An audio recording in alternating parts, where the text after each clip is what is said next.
నమస్కారం. నేను మీ డాక్టర్ సౌజన్య, అనస్థెసియాలజిస్ట్. అయితే ప్రెగ్నెన్సీ విషయానికి వస్తే, ప్రెగ్నెన్సీలో హార్మోనల్ చేంజెస్ వల్ల కడుపులో ఉన్న యాసిడ్ శాతం పెరుగుతుంది. అంటే దీనివల్ల పీహెచ్ తగ్గిపోయి యాసిడ్ శాతం చాలా ఎక్కువ అవుతుంది. అది కాకుండా పొట్టలో ఉన్న ఆహారం పేగుల్లోకి వెళ్ళడానికి డీలేడ్ గ్యాస్ట్రిక్ ఎంప్టీయింగ్ టైం అంటాం. అంటే ఈ ఆహారం పేగుల్లోకి వెళ్ళడానికి చాలా సమయం పడుతుంది, మామూలు మనుషుల కన్నా ఎక్కువ సమయం పడుతుంది. మూడో విషయం ఏంటంటే, కింద ఉన్న అబ్డోమెన్ యూట్రస్ సైజ్ పెరుగుతూ ఉండడం వల్ల థర్డ్ ట్రైమెస్టర్ వచ్చేటప్పటికి లోపల ఉన్న పొట్ట మీద కంప్రెషన్ అనేది పెరిగిపోతుంది ఈ యూట్రస్ సైజ్ వల్ల. సో 3 రకాలుగా ప్రెగ్నెన్సీలో ఈ రిస్క్ ఉంటుంది. సో ఆస్పిరేషన్ రిస్క్ అని మనము ఇంతకుముందు వీడియోలో మాట్లాడుకున్నాం కదా.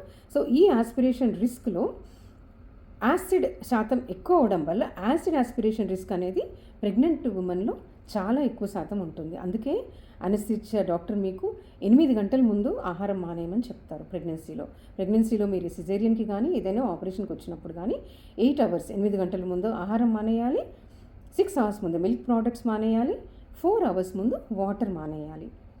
సో ఇది చాలా చాలా ఇంపార్టెంట్. ఎందుకంటే యాసిడ్ ఆస్పిరేషన్ రిస్క్ అనేది, ఈ యాసిడ్ కానీ స్టమక్లో ఉన్న యాసిడ్ కానీ డిలేడ్ గ్యాస్ట్రిక్ ఎంప్టీయింగ్ టైం వల్ల మిగిలిపోయిన ఫుడ్ కానీ మీకు అనస్థీజియా, జనరల్ అనస్థీజియా ఇచ్చేటప్పుడు లంగ్స్లోకి వెళ్ళిపోయే ఆస్పిరేషన్ రిస్క్ అనే దాన్ని మెండెల్సన్ సిండ్రోమ్ అంటాము.